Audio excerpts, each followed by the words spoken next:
अस्सलाम वालेकुम नाजरीन, आप देख रहे हैं स्टेट क्राफ्ट और मैं हूं सैयद मुजम्मिल शाह। पाकिस्तान तहरीक इंसाफ की लीडरशिप के दरमियान जो डिवीज़न की खबरें थीं वो उससे इंटेंसिफाई हुई जब फवाद चौधरी साहब ने इंटरव्यूज़ देने का आगाज़ किया और रिसेंटली वो ये भी क्लेम कर चुके हैं कि जो जेन्युइन लीडरशिप थी पार्टी की उसको साइडलाइन कर दिया गया है, उसको पार्टी के एक्स चेयरमैन से मुलाकात नहीं करने दी जा रही और बहुत से ऐसे लोग हैं जो नहीं चाहते कि खान साहब और शाह महमूद साहब जेल से बाहर आएँ। कंट्रोवर्सी इसका सामना है पार्टी की लीडरशिप को और साथ साथ ये कि उमर अयूब साहब का पार्टी ओहदे से इस्तीफ़ा देना भी एक नई कंट्रोवर्सी को जन्म दे रहा है। इसके साथ साथ एक और जगह जहां नज़रें मरकूज़ हैं तहरीक इंसाफ की, वो मखसूस नशिस्तों का केस है जिसकी आज भी सुप्रीम कोर्ट में समाअत हुई। कल तक इस समाअत को मुलतवी किया गया और बहुत से आम सवाल इस समाअत में रेज़ करते हुए कोर्ट्स को हमने देखा। जस्टिस आयशा मलिक ने इस दौरान जो सवालात किए उसमें यह भी सवाल शामिल था कि जो फाटा के कुछ MPAs थे उनको जो सूबाई असम्बली में बाप पार्टी का रुकन ना होने के बावजूद शमूलियत की परमिशन दी गई, वो कैसे हुई। साथ साथ जो सुन्नी इत्तेहाद काउंसिल की तरफ से जो दरख्वास्तें दी गई, उम्मीदवारान की लिस्ट फराम की गई, उसकी तारीख का जिक्र हुआ। लेकिन जो सबसे आम डेवलपमेंट थी वो ये थी कि सुप्रीम कोर्ट ने अब इलेक्शन कमीशन से 2018 और 24 की जो मखसूस नशिस्तें किस तरह से अलॉट हुई इसका फार्मूला कल तलब किया, जिस पर यह केस अब स्टैंड करता है। PTI की और सुन्नी इत्तेहाद काउंसिल की लीडरशिप काफ़ी ऑप्टिमिस्टिक दिखाई दे रही है, लेकिन देखना यह है कि यह फ़ैसला उनके हक़ में होता है या नहीं। और जमीयत उलमाए इस्लाम जो फजलुर रहमान साहब की पार्टी है उनके हवाले से भी अब ये कहा जा रहा है कि मुज़ाकरात करेगी तहरीक इंसाफ, लेकिन JUI नए इंतखाबात का मुतालबा कर रही है, ANP भी नए इंतखाबात का मुतालबा कर रही है। तो क्या पाकिस्तान इस स्टेज पे एक नई इलेक्शन एक्टिविटी में जा भी सकता है या फिर सिर्फ ये प्रेशर टैक्टिक है? इसी हवाले से बात करते हैं। सुन्नी इत्तेहाद काउंसिल के सरबराह साहबजादा हामिद रज़ा साहब हमें ज्वाइन कर रहे हैं। बहुत शुक्रिया आपके वक्त का। बताइएगा, मौलाना फजलुर रहमान साहब को लेके अब कमेटी तश्कील दी जा रही है बातचीत के लिए, आपको एतराज़ है मौलाना साहब से मुज़ाकरात करने पर, और अगर है तो उसकी वजूहात क्या हैं? बिस्मिल्लाहिर्रहमानिर्रहीम। बहुत शुक्रिया जी। देखिए, कमेटी तश्कील दे दी गई है जी। मैं बड़े तवील अरसे से जो मेरी एक रिजर्वेशंस थी, मेरी भी और मेरी पार्टी की सुन्नी इत्तेहाद काउंसिल की, कि ये ना हो कि एहतजाजी तहरीक के दौरान बीच रास्ते मौलाना साहब हमें छोड़ के तो चले जाएं। लेकिन चूंकि गुज़श्ता रोज़ मौलाना साहब ने जो प्रेस कॉन्फ्रेंस की, एक तो उन्होंने मेरे बारे में नेक जज्बात का इजहार किया, अच्छे अल्फाज का इंतखाब किया, उस पर मैं उनका शुक्रिया भी अदा करता हूँ और मैं उनको एहतराम करता हूँ। देखें, एक डेमोक्रेटिक इंसान हूँ। मैंने ये बात बिल्कुल वाज़िया कही थी कि मैं 6 जमाती इत्तेहाद का हिस्सा हूँ। मेरी जमात तहरीके तहफ़्फ़ुज़े आईन पाकिस्तान के अंदर शामिल है सुन्नी इत्तेहाद काउंसिल, और उसके अंदर अगर तमाम जमातें इत्तफ़ाक़े राय से या कसरत राय से JUI के साथ जाने का फैसला करती हैं तो मैं बीइंग ए डेमोक्रेटिक पर्सन तमाम जमातों की राय का एहतराम करूंगा और मैं उस एहतराम करने का पाबंद भी हूं। अगर सिर्फ मेरी जमात की हद तक बात हो तो फिर सिचुएशन डिफरेंट होगी, लेकिन जब आप एक अलायंस में होते हैं तो जाहिर है आपको बाकी तमाम जमातों की आरा को एहतराम देना होता है। तो इमरान खान साहब ने भी महमूद खान अचकज़ई साहब को मैंडेट दिया है कि वो नेगोशिएट करें, तो मेरा ख्याल है कि महमूद खान अचकज़ई साहब अब इसके ऊपर फॉर्मली बात को आगे बढ़ाएंगे। वो मैंडेट भी, उसको भी बहुत से लोग चैलेंज कर रहे हैं ना। फवाद चौधरी साहब ने अभी रिसेंटली कहा है कि मैंडेट दे दिया फिर नीचे से कालीन खींच लिया। वो कह रहे हैं कि पार्टी के जो जेन्युइन वर्कर थे, पुराने लोग थे, उनके पास कोई इख्तियार बचा नहीं है। जो लोग आ गए हैं वो इक़्तिदार के भूखे हैं और वो सिर्फ़ और सिर्फ ताकत हासिल करना चाहते हैं। यही असल में रोड ब्लॉक बन गए हैं खान साहब का जेल से बाहर आने के दरमियान। इस पर क्या व्यू है आपका? अच्छा, देखिए, फवाद चौधरी साहब के बयान के ऊपर मैं कमेंट ना करूं तो मुनासिब है, इसलिए कि वो पाकिस्तान तहरीक इंसाफ का अंदरूनी मामला है और हमारे साथ तो चूंकि एक आर्जी सेटलमेंट है और मैं हमेशा अवॉइड करता हूं कि PTI के जो इंटरनल अफेयर्स हैं उसके ऊपर किसी राय का बाहर बरमला मीडिया के अंदर इजहार करूं। मैं अपनी राय का इजहार जो कंसर्न्ड फोरम है, कोर कमेटी का है, पॉलिटिकल कमेटी का है या खान साहब का है, मैं वहां पर अपनी राय का इजहार कर देता हूं। तो लेकिन ये बात कहना कि लोग रुकावट हैं या लोग मकसद है ये लीडरशिप नहीं है, इस बात से बहरहाल मैं इत्तेफाक नहीं करता। पाकिस्तान तहरीक इंसाफ की जितनी भी इस वक्त क़यादत बाहर मौजूद है, जो पार्लियामेंट के अंदर है, नेशनल असम्बली में है, सेनेट में है, रिस्पेक्टिव प्रोविंशियल असम्बलीज के अंदर है, जाहिर है वो लोग कैदोबंद की सऊबतें बर्दाश्त करके, टॉर्चर बर्दाश्त करके, अपने अपने सेक्रीफाइसेस दे के इस जगह पर पहुंचे हैं। आप ये नहीं कर सकते कि किसी भी बंदे के को डिस्क्रेडिट कर दें या उसे डिसऑन कर दें अपनी पर्सनल लाइकिंग या अनलाइकिंग की बुनियाद के ऊपर।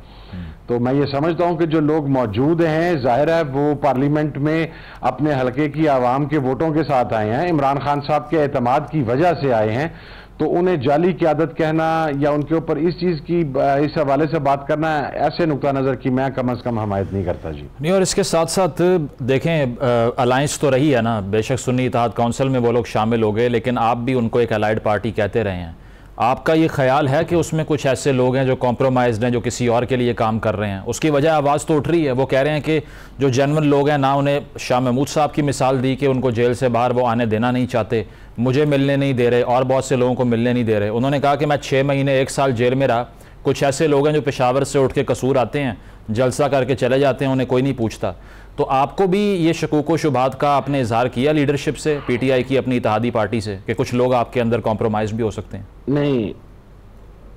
नहीं, मैं बरमला इस बात का इजहार करता हूं जी, मेरे इल्म में कोई कंप्रोमाइज्ड आदमी नहीं है।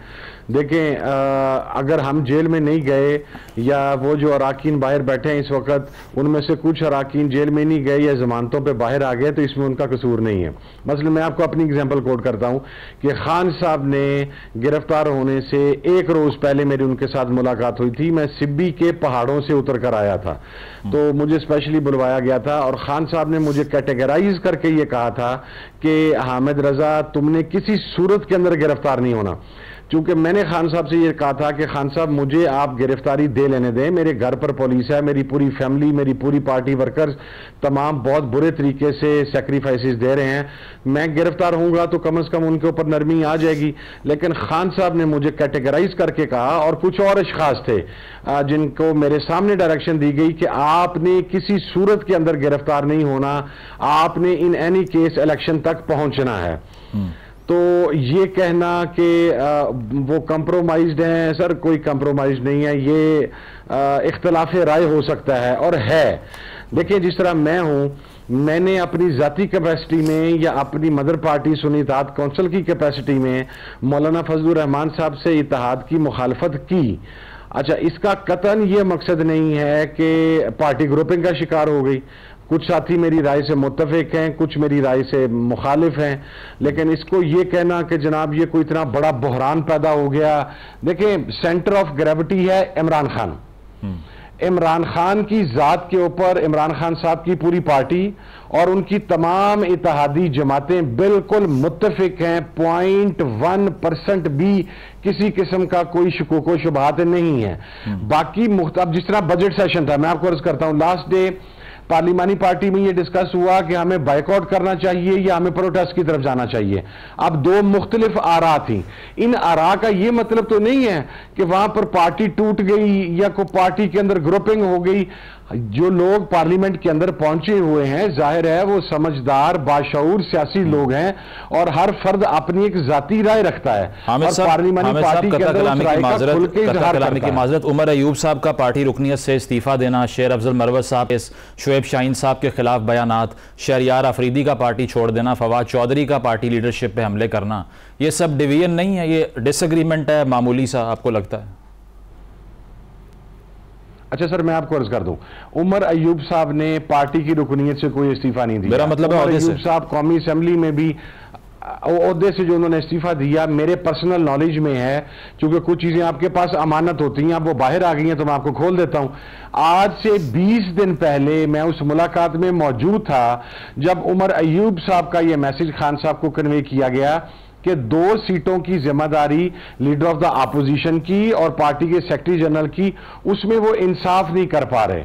ये उमर अयूब साहब का रेजिग्नेशन देने से 20 दिन पहले की मैं आपको बात बता रहा हूं, जो मेरी प्रेजेंस में खान साहब के साथ जेल के अंदर हुई।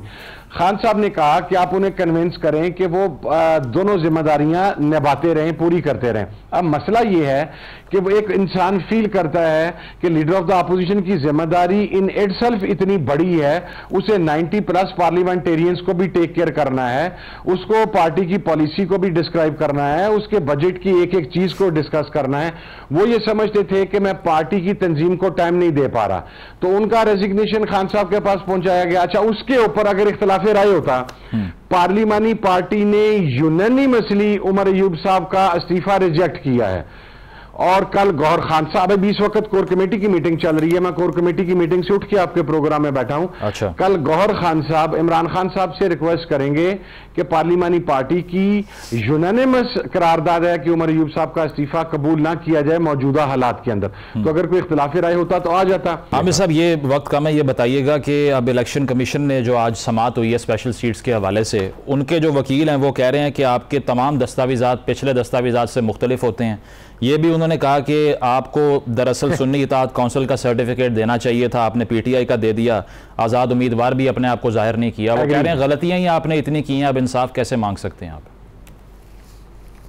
एग्रीड, मैं उनकी बात से, अब मेरी बात सुन लीजिएगा।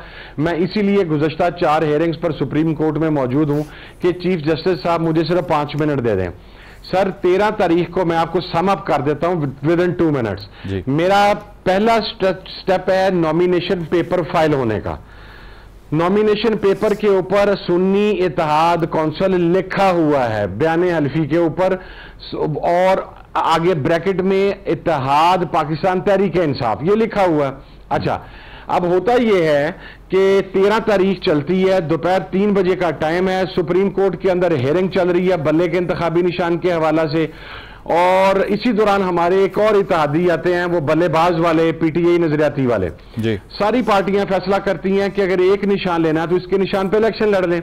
हम नजरियाती का एफिडेविट और टिकट जमा करवाते हैं, उसी वक्त इलेक्शन कमीशन एक नोटिफिकेशन जारी कर देता है कि जिन कैंडिडेट्स के फॉर्म के ऊपर पीटीआई लिखा हुआ है उन्हें किसी और पार्टी का टिकट ना दिया जाए। उसके बाद मैं अपना टिकट विड्रॉ करता हूं, मैं अपना टिकट नजरियाती का विड्रॉ करता हूं और मैं उनसे कहता हूं कि आप मेरा एसआईसी का टिकट ले लें। मेरे आरओ साहब फरमाते हैं कि इलेक्शन कमीशन के इस नोटिफिकेशन के बाद मैं आपका एसआईसी का टिकट भी एक्सेप्ट नहीं करूंगा। जब ये सिचुएशन डेवलप होती, और ये ज़हन में रखें कि मैं इस दौरान फैसलाबाद में नहीं हूं, मुझे गिरफ्तार, मैं 9 माह से रोपोश हूं, मुझे गिरफ्तार करने के लिए मेरे आरओ के ऑफिस को पुलिस ने घेरा हुआ है, मेरे 2 वकील अगवा किए जा चुके हैं, मेरे 4 तजवीज और तईद कुनिंदा जबरदस्ती उठाए जा चुके हुए हैं, मेरे 2 वकील बमुश्किल आरओ के कमरे में दाखिल होने में कामयाब हुए हैं। अब वो वहां पर खुद फैसला कर रहे हैं। जब ये सारी सिचुएशन डेवलप होती है तो वो आरओ से कहते हैं कि हम क्या करें। वहां पर वकला मुशावरत के बाद एक लेटर लिखते हैं जो रिकॉर्ड के ऊपर है कि सुप्रीम कोर्ट में बल्ले की समाअत जारी है, अगर बल्ले का निशान बहाल रहता है तो हामिद रजा को बल्ले का इंतखाबी निशान दे दिया जाए, अगर बल्ले का इंतखाबी निशान बहाल नहीं रहता तो मुझे शटल कॉक दे दी जाए, क्योंकि आरओ साहब सुन्नी इत्तेहाद कौंसिल का टिकट मेरा एक्सेप्ट करने के लिए तैयार नहीं है। ये डॉक्यूमेंट इलेक्शन कमीशन के अंदर मौजूद है। चलें, ठीक है। और उन्होंने सुप्रीम कोर्ट में पेश किया है। अब आखिरी बात मेरी सुन लीजिएगा, वहां पर इलेक्शन कमीशन के वकील ने गलत बयानी की, झूठ बोला कि मुझे शटल कॉक का निशान इसलिए नहीं दिया गया कि शटल कॉक का निशान किसी और को दे दिया गया था, अवेलेबल नहीं था। सर, वो डॉक्यूमेंट भी हमने वहां पर प्रोड्यूस किया कि मेरे पूरे पैनल को, मेरे 3 एमपीओ को और मुझे शटल कॉक दिया गया। उसके बाद रात, ये 11:30 बजे दिया गया, उसके बाद रात 3 बजे मेरा इंतखाबी निशान तब्दील करके मीनार कर दिया गया। उस हवाले से हम डीआरओ के पास अपील में गए। मेरा जो NA 104 के कागजात हैं वो निकाल लें। टोटल 29 कैंडिडेट्स ने इलेक्शन वहां से लड़ा है और किसी उम्मीदवार के पास शटल कॉक का निशान नहीं है। इलेक्शन कमीशन के वकील ने 9 मरतबा रिपीटेडली वहां पर झूठ बोला है कि निशान अवेलेबल नहीं था। आपको ये लगता है कि उन्होंने गलत बयानी की है तो यकीनन इसका फैसला जो है वो कोर्ट कर रही है इलेक्शन कमीशन से। उन्होंने ये कहा, मैं अभी आपको एक और बात बता देता हूं, उन्होंने इस लेवल तक झूठ बोला है कि मैंने जब आजाद जीतने के बाद दोबारा एसआईसी को ज्वाइन किया, मैंने अपनी रिक्वेस्ट की अपनी पार्टी को कि मैं ज्वाइन करना चाहता हूं। मेरी पार्टी ने एक लेटर लिखा इलेक्शन कमीशन ऑफ पाकिस्तान को कि हमने इसकी एक्सेप्टेंस कबूल कर ली है और ये सुन्नी इत्तेहाद काउंसिल के अंदर रहेगा। उसके बाद मैंने एक बयानी हल्फे दिया कि I am part of SIC, मैं उसके साथ एफिलिएट रहूंगा।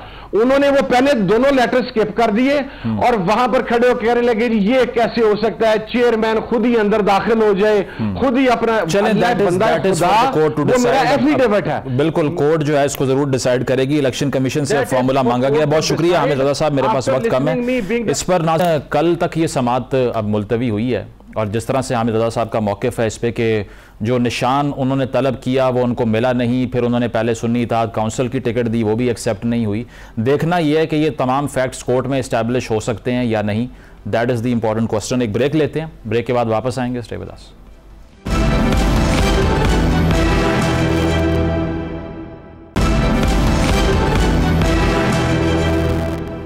वेलकम बैक नाजरीन। स्पेशल सीट्स के हवाले से हमारी डिस्कशन जारी है जो कि सुप्रीम कोर्ट में आज भी समाअत हुई और कल तक इस समाअत को मुलतवी किया गया। अब तहरीक इंसाफ की जो उम्मीदें हैं वो कितनी वैलिड हैं, ये केस किस जानिब जा सकता है, और इलेक्शन कमीशन का जो कंडक्ट है जिसमें आज कोर्ट के अंदर भी लॉयर्स ये क्लेम करते रहे उनके अपोजिंग के पहले इलेक्शन कमीशन ने मुख्तलिफ रूल अप्लाई किया और बाद में कुछ और रूल अप्लाई किया, तो इसका भी इस्टेब्लिश होना क्या इम्कान है इस केस में, इस पर गुफ्तगू करते हैं। हसनात मलिक साहब सीनियर सहाफ़ी तजिया निगार हमारे साथ मौजूद हैं। साकिब बशीर साहब ज्वाइन कर रहे हैं, सीनियर सहाफ़ी हैं, तजिया निगार हैं। आप दोनों का बहुत शुक्रिया। हसनात साहब बताइएगा, ये केस की प्रोसीडिंग जो आज आपने देखी, क्या कहेंगे इस पर? जो पीटीआई का ऑप्टिमिज़म है वो सेंस बना रहा है इस स्टेज पर? कोई उम्मीद होनी चाहिए उनको प्रोसीडिंग्स के मुताबिक के स्पेशल सीट्स उनको मिल जाएंगी वापस? बिल्कुल उम्मीद तो रखनी चाहिए। उम्मीद हुकूमत को भी है और पीटीआई को भी है, क्योंकि ये फुल कोर्ट है, 13 जजेस हैं, इसमें जो है वो प्रेडिक्शन ही हो सकती हैं, कोई क्लियरली नहीं बताया जा सकता कि कौन किसकी मेजॉरिटी होगी, क्योंकि हम देख रहे हैं कि 13 में से 5 जजेस के व्यूज़ तो क्लियर नज़र आ रहे हैं, लेकिन 2-3 जजेस जो हैं उनका स्विंग वोट होगा कि वो किस तरफ जाएंगे। तो ये सूरत हाल है, इसमें प्रेडिक्शन ही हैं और उम्मीदें दोनों को हैं, पीटीआई को भी हैं और इलेक्शन कमीशन और हुकूमत को भी हैं। अब वो पीटीआई की इस वजह से है कि जो एक बात जजेस बात कर रहे हैं वो ये कह रहे हैं कि जो इंडिपेंडेंट कैंडिडेट हैं उनको आप इलेक्शन कमीशन ने कैसे इंडिपेंडेंट डिक्लेयर किया, पीटीआई का क्यों नहीं डिक्लेयर किया, किस बेस पे किया। और साथ ही सुप्रीम कोर्ट का ये है कि जी हमारा जो जनवरी 13 का फैसला है उसकी इंटरप्रिटेशन आपने ठीक नहीं की है। तो दूसरी तरफ ये बात आ रही है कि इलेक्शन कमीशन की तो चले जो गलती थी, पीटीआई को खुद जो है वो सुप्रीम कोर्ट से रजू करना चाहिए था, पीटीआई की गलती है, उन्होंने सुन्नी इत्तेहाद काउंसिल क्यों ज्वाइन की है। तो ये एक सूरत हाल है। अब देखते हैं कि किस तरफ मामला जाता है। पोजीशन चीफ जस्टिस काजी फईद साहब भी रिमार्क्स में उनकी भी वाज़ेह नज़र आ रही है। वो ये कह रहे हैं कि टैक्स बड़ा वाज़ेह है कि जो रिजर्व सीट्स हैं वो सियासी जमातों में तकसीम होंगी और सुन्नी इत्तेहाद काउंसिल जो थी वो उस वक्त जमात नहीं थी, तो उनको कैसे मिल सकती हैं। तो दूसरी तरफ ये है कि जो पॉइंट ऑफ व्यू है कि जी सुन्नी इत्तेहाद तो नहीं, लेकिन ये जो इंडिपेंडेंट कैंडिडेट थे ये पीटीआई का मैंडेट था, तो पीटीआई के साथ होते और रिजर्व सीट उनको मिलनी चाहिए थी। तो देखते हैं अब क्या पोजीशन होती है। साकिब आप क्या समझते हैं इस पे, क्योंकि हामिद रजा साहब के बारे में भी आज बहस हुई अदालत में और पहले ये कहा गया उन्होंने सुन्नी इत्तेहाद का अपने आप को उम्मीदवार कहा, फिर जो कागजात नामजदगी थे उसके अंदर ब्रैकेट में उन्होंने लिखा कि तहरीक इंसाफ से हमारी अलायंस है। हामिद रजा का जो केस है, अभी हम उनसे बात भी कर रहे थे, उन्होंने ये कहा कि जो नज़रियाती था उसका टिकट भी नहीं लिया गया। उसके बाद में ये कि बहुत से हमारे लोगों पर प्रेशर था, तो सरकमस्टांस ऐसा पैदा किया गया कि कोई ना कोई ऐसा लूप होल निकल आया जिससे कल को मुझे सज़ा मिले, जो कि अब मिलने का इम्कान भी है। आपको क्या लगता है कि उनका जो ज़ाती केस है वो तहरीक इंसाफ से कंटेस्ट करना चाह रहे थे, नहीं करने दिया गया, अगर वो उस पार्टी का हिस्सा ही नहीं थे जिनकी वो सीट्स मांग रहे हैं, ये वीक पॉइंट है, लूप होल है उनके केस में? उनकी अपनी नशिस्त का इशू तो है, लेकिन डायरेक्टली ओवरऑल तमाम जो आज़ाद उम्मीदवार थे या एसआईसी में जो आए, हर एक का कोई ना कोई इसी तरह का मामला मौजूद है। कन्फ्यूजन थी और जो सुन्नी इत्तेहाद कौंसिल के जो सरबराह हाफिज जो हामिद रजा साहब बात कर रहे हैं, जो आपने की, वो मेरा ख्याल है दुरुस्त बात कर रहे हैं। और जस्टिस अतर मिनल्ला भी उसी सर्कमस्टांसिस की और उन हालात की बात कर रहे थे। और एक और जो चीज़ है, आज बैरिस्टर गोहर ने बात की, हो सकता है कि कल जब तमाम जो नॉमिनेशन फॉर्म्स हैं, उन्होंने कहा कि हमने इलेक्शन कमीशन ने तमाम नॉमिनेशन फॉर्म्स सुप्रीम कोर्ट के सामने नहीं रखे, तो ये एक पॉसिबिलिटी है कि कल पीटीआई की जानिब से कोई दस्तावेजात ऐसी जमा करवाई जाएं कि जहां पे उन्होंने कोई नॉमिनेशन फॉर्म डिफरेंट जमा करवाए थे, क्योंकि एक व्यू बेंच की जानिब से आ रहा है और वो काफी जो है वो वजन भी उसमें लग रहा है, खास तौर पर जस्टिस याह्या अफरीदी जिनका अभी तक जो है वो आप नहीं कह सकते कि वो किस तरफ जाएंगे, वो एक नुक्ते पर अड़े हुए हैं। वो ये है कि जब 6 जो उम्मीदवार थे उन्होंने अपना पार्टी सर्टिफिकेट वापस नहीं लिया, ये सवाल उन्होंने आज भी किया और पिछली सवातों पर भी किया कि जब उन्होंने वापस नहीं लिया सर्टिफिकेट, तो इलेक्शन कमीशन ने ये कैसे डिसाइड कर दिया कि वो जो है वो आजाद ही रहेंगे। अब जो नॉमिनेशन फॉर्म बैरिस्टर गोहर के मुताबिक इलेक्शन कमीशन ने कंप्लीट जो है वो मालूमात नहीं दी सुप्रीम कोर्ट को, और उन्होंने कहा कि हम इस हवाले से मालूमात देंगे। लेकिन एक चीज और भी है कि पीटीआई ने जो 2 दरखास्तें दायर की थी पिछले 3-4 दिनों में, एक तो पीटीआई की थी कि हम पार्टी बनना चाहते हैं एसआईसी की उस अपील में, और दूसरा जो उनके बल्ले के निशान के केस के उसमें रिव्यू है, उस हवाले से भी सुना जाए मामला इसी केस के साथ। तो इन दोनों दरखास्तों के हवाले से आज अगर पीटीआई की जानिब से या उनके वकला की जानिब से बैरिस्टर गोहर थे, वो बात करते बेंच से या उनको कहते कि ये केसेस भी साथ ही सुने जाएं, तो फिर मेरा ख्याल है शायद बेंच की जानिब से कोई व्यू भी आता, क्योंकि अभी तक सुप्रीम कोर्ट ने उनको इसके साथ नहीं लगाया, ना सुना है, और अभी केस बिल्कुल अपने कंक्लूजन की तरफ बढ़ रहा है। अटॉर्नी जनरल 1 घंटा उन्होंने टाइम लेना है और बाकी उसके बाद रिबटल है जो पीटीआई के जो वकला हैं उनकी जानिब से दिया जाना है, तो अपने कंक्लूजन की तरफ बढ़ रहा है। यह देखना है कि जहां जस्टिस अतर मिनल्ला ने एक नोट लिखा था कि इस मामले को उन सर्कमस्टांसिस के जो है वो हवाले से देखा जाए, और ये जस्टिस मंसूर अली शाह भी ये बात कर चुके हैं कि 187 में हमारे पास कंप्लीट जस्टिस का भी इख्तियार है, जो 1-2 और बेंच के जजेस का भी इस तरह का व्यू था। क्या सुप्रीम कोर्ट इस मामले को सिर्फ अपील की हद तक ही रखेगी या इसको खोलेगी, क्योंकि जो चीफ जस्टिस हैं वो उन्होंने तो आज बिल्कुल क्लियर कर दिया, बल्कि सीनियर प्यूनी जज के साथ उनकी जो नोक-झोंक भी इस बात पे हुई कि उन्होंने जब चीफ जस्टिस ने कहा कि जो टेक्स्ट है जो आइन का वो बड़ा क्लियर है और इसमें कुछ समझने में भी कोई ऐसा मसला नहीं है, तो लेकिन जो जस्टिस मंसूर अली शाह है उनको कहना पड़ा कि मुझे जो है वो मैं समझना चाहता हूं कि ये क्या, इसका मतलब क्या है, और उन्होंने फिर लिस्टें भी मंगवाई हैं। कल 2018 में जो डिस्ट्रीब्यूशन हुई थी जो है वो जो सीट्स की, इस किस्म की जो रिजर्व सीट्स थी, तो देखना यह है कि सुप्रीम कोर्ट इस मामले को क्या खोलेगी, जिसके कम चांस अभी लग रहे हैं। कल अब देखना है कि क्या होगा, या उसी हद तक महदूद रहेगी और उसी के मुताबिक जो है वो फैसला करेगी। बिल्कुल हसनात, ये एक और केस जो साइड किया जाता है इलेक्शन कमीशन के हवाले से, वो बाप पार्टी का जो केपी असेंबली का केस है कि उन्होंने लिस्ट जमा नहीं करवाई, फिर भी वो शामिल हो गए, तो वहां पे डिफरेंट केस अप्लाई कर दिया आईसीपी ने, यहाँ डिफरेंट कर दिया। इसमें वजन है अकॉर्डिंग टू यू?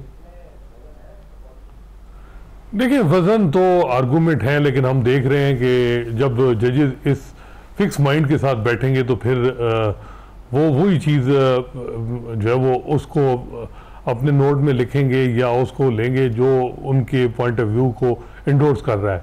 अदरवाइज अगर वो पॉइंट ऑफ व्यू को इंडोर्स नहीं कर रहा तो 1000 रीज़न आ सकती हैं कि उसको नेगेट किया जा सकता है। आज भी आपने देखा कि ये जो डॉक्यूमेंट जमा हुई है, इसमें ये बड़ी अहमियत के हामिल थे कि जी बाप पार्टी केपी असेंबली में जब फाटा पाटा इकट्ठे किया गया, उस वहाँ असेंबली के इलेक्शन हुई प्रोविंशियल असेंबली के, और वो जो इंडिपेंडेंट थे 3, उसमें वो बाप पार्टी ज्वाइन कर ली और बाप का कोई भी एमपीए नहीं था केपी में। तो इलेक्शन कमीशन ने बाकायदा नोटिफिकेशन करके जो है वो उनकी ये था कि जी इनको उनसे इन्वाइट की गई रिजर्व सीट की जो नॉमिनेशन है, फिर उसके बाद उनका शेड्यूल बाकायदा जारी किया गया, फिर उनको एक सीट दी गई बाप पार्टी को।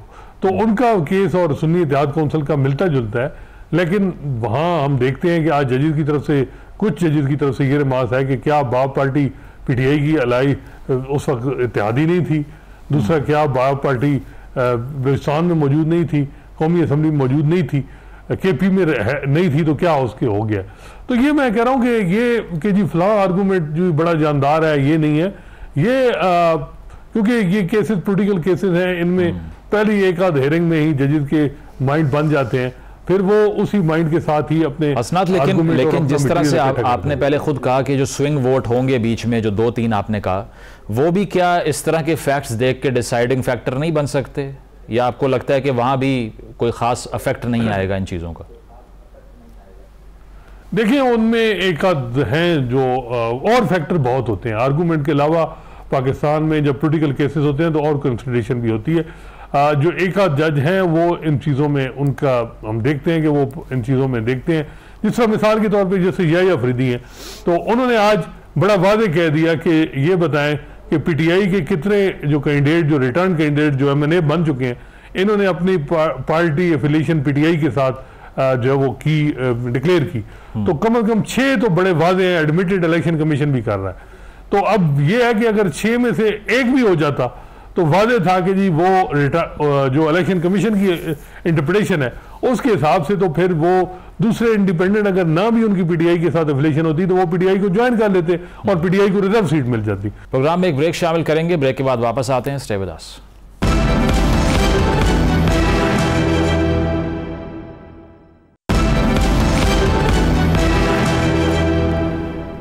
वेलकम बैक नाज़रीन, गुफ्तगू को आगे बढ़ाते हैं। साकिब साहब, ये इसके अलावा जो कहा जा रहा था कि बैरिस्टर गौर की तरफ से जो सर्टिफिकेट्स पर साइन किए गए, फॉर्म 66 की बात हो रही है, इसके अलावा पार्टी वाबस्तगी की, वो भी चैलेंज हो सकती है आपको लगता है? क्योंकि अगर सुन्नी इत्तेहाद कौंसिल की रिप्रेजेंटेशन है तो वो तो पीटीआई को हेड कर रहे थे उस स्टेज पे। जी बिल्कुल, ये पॉइंट आउट किया आज जो इलेक्शन कमीशन के वकील थे, उन्होंने कहा कि 22 दिसंबर को क्योंकि फैसला आ चुका था तो वो 24 या 26 दिसंबर को सर्टिफिकेट जमा करवाए, तो उस वक्त वो थे ही नहीं। तो ये एक उन्होंने इससे पहले जो है वो चीज़ पॉइंट आउट नहीं की थी, और उसके बाद अब ये चीज़ सामने आई है। अब देखना यह है कि सुप्रीम कोर्ट इसको कैसे देखेगी। इस पॉइंट पे जस्टिस आयशा मलिक ने यह कहा था कि जब आपने 22 दिसंबर को यह फैसला कर दिया था कि बल्ले का निशान नहीं मिलेगा, और उसके बाद एक कन्फ्यूजन जो है वो क्रिएट हो गई थी, तो उसके बाद उन्होंने साइन किए। उसके बाद मामला हाई कोर्ट में गया, हाई कोर्ट के बाद सुप्रीम कोर्ट आया, और उस जब तक के ये निशान जो है वो बल्ले के जो निशानात थे ये जमा होने थे सिंबल 13 जनवरी को, तब तक ये फैसला हो ही नहीं सका था। एक और चीज आज बैरिस्टर गौर जब आए थे तो उन्होंने भी क्लियर की, मेरा ख्याल है रिबटल में ये आएगी कि नजरियाती दरमियान में कहां से आ गई। तो ये सबका ही सवाल है, लेकिन इस मामले में भी वो सर्कमस्टांसेस हैं जो यकीनी तौर पर आज बैरिस्टर गौर ने बात की कि 13 जनवरी को जब सुप्रीम कोर्ट इस केस को सुन रही थी तो एग्जैक्टली तकरीबन 3:30 या 4 बजे का वक्त था। हम भी सुप्रीम कोर्ट में मौजूद थे। सुप्रीम कोर्ट अभी तक इस फैसला नहीं कर सकी थी, आर्गूमेंट्स चल रहे थे। फिर रात 11:30 बजे फैसला आया और रात 12 बजे तक जो निशानात जमा कराने का टाइम था। तो उस एक कंफ्यूजन बहरहाल थी, और एक सेकंड ऑप्शन शायद जो है वो पीटीआई ने रखा हुआ था, और उन्होंने वो जमा करवाए, और जमा करवाने के बाद फिर इलेक्शन कमीशन की जानिब से ऑर्डर आया कि ये जो है जमा नहीं करवा सकते, बल्कि वो जो नजरियाती के सरबराह थे वो उनकी प्रेस कॉन्फ्रेंस आ गई, तो इसलिए ये इन्होंने वापस ले लिए।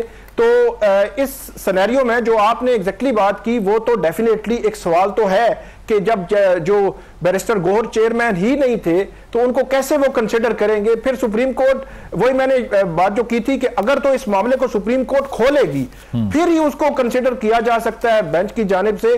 अभी तक तो सवालात तो हो रहे हैं, इलेक्शन कमीशन भी जवाब दे रहा है, बेंच जो है वो 13 जनवरी के उस फैसले से आगे पीछे भी नहीं हो रहा। वो समझते हैं कुछ बेंच के मेंबरान कि वो एक बड़ी वजह थी इस यहां तक मामलात पहुंचने में, लेकिन इसके बावजूद भी वो एक लिमिटेड स्कोप में ही अभी तक चीजें जो है वो रखी हुई हैं, क्योंकि अभी फैसला नहीं हुआ कि पीटीआई को भी इसमें फरीक बनाना है या जो नजरसानी है बल्ले के निशान की उसको भी जो है वो देखा जाना है। और 184(3) या 187 का जो इख्तियार है, क्या सुप्रीम कोर्ट उसकी तरफ जा सकती है? मुझे नहीं लगता कि ऐसी सिचुएशन अभी तक कोई जो है वो डेवलप हो सकी है। ठीक है हसनात, ये जो जिस तरह से आपने बात की, अब पीटीआई के जो अपना केस जिस तरह से परसू किया गया, एक तो इस केस में पार्टी ना बनाने आना, दूसरा ये कि जो चीफ जस्टिस साहब ने भी आज बात की है कि 1 साल का वक्त मिला, इंट्रा पार्टी इलेक्शन नहीं हुआ, तीसरा ये कि आज़ाद चले जाना या पार्टी की रुकनीत जो है उसको स्विच कर लेना,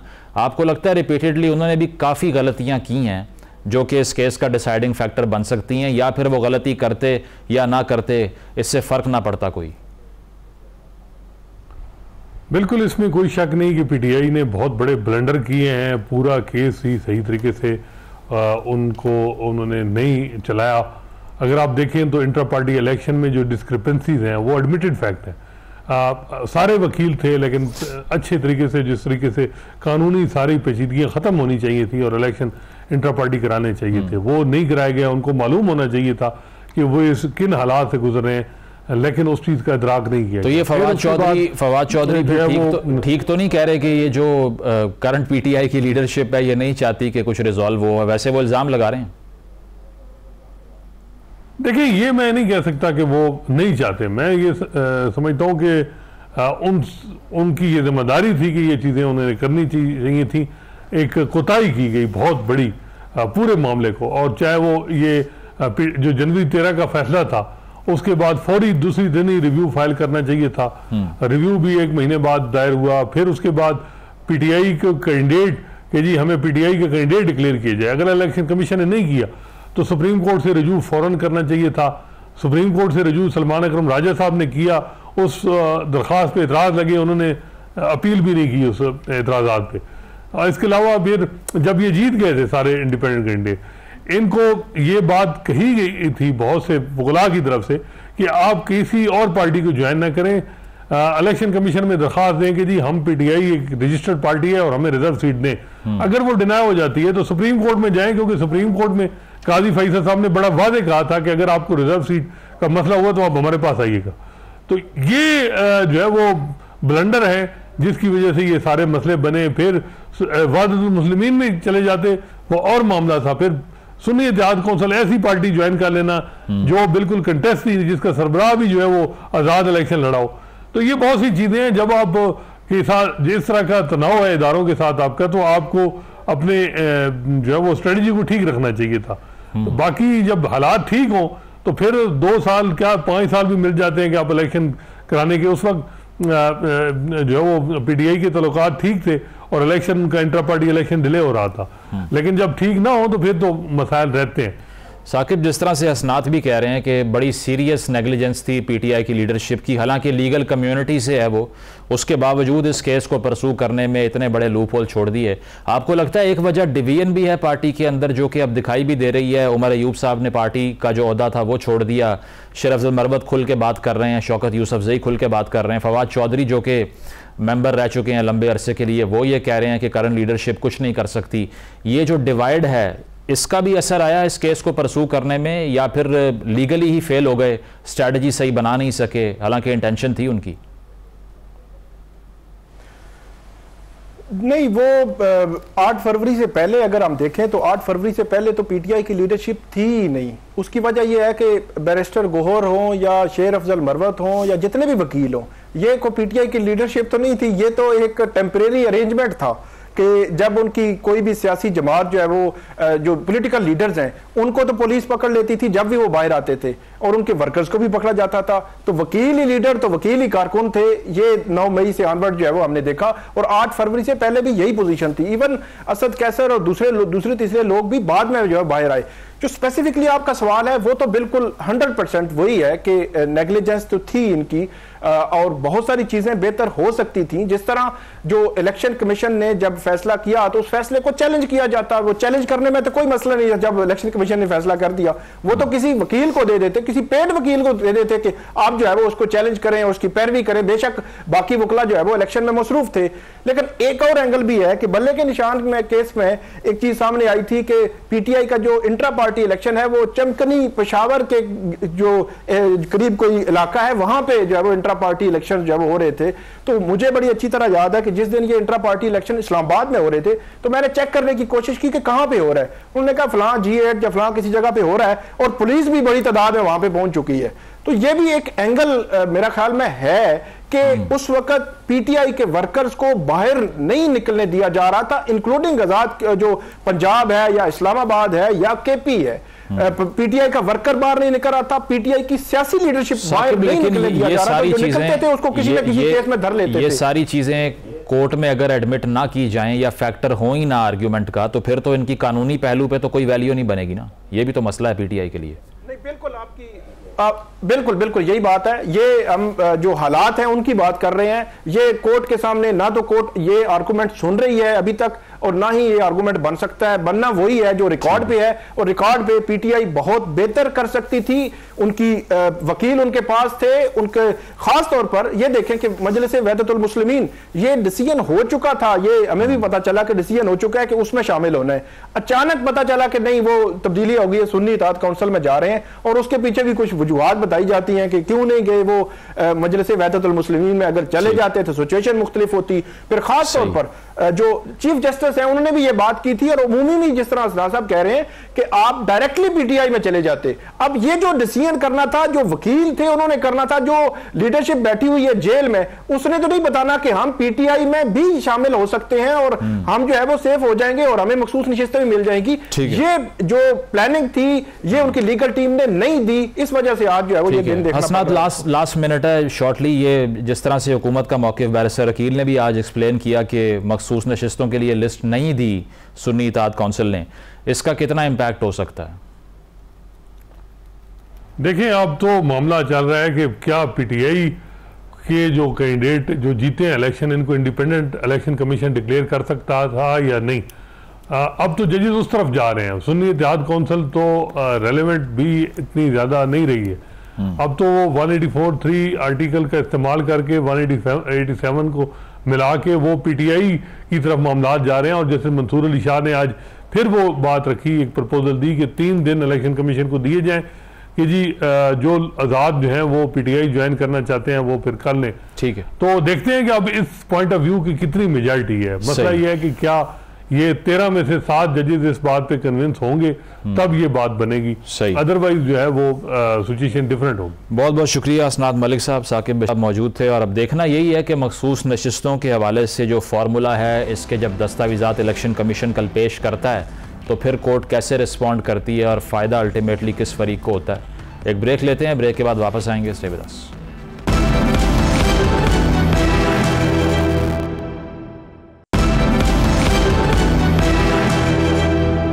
नाज़रीन, प्रोग्राम आपने मुलाहिज़ा किया, अपना फीडबैक ज़रूर दीजिएगा। इजाज़त दीजिए, अल्लाह हाफ़िज़।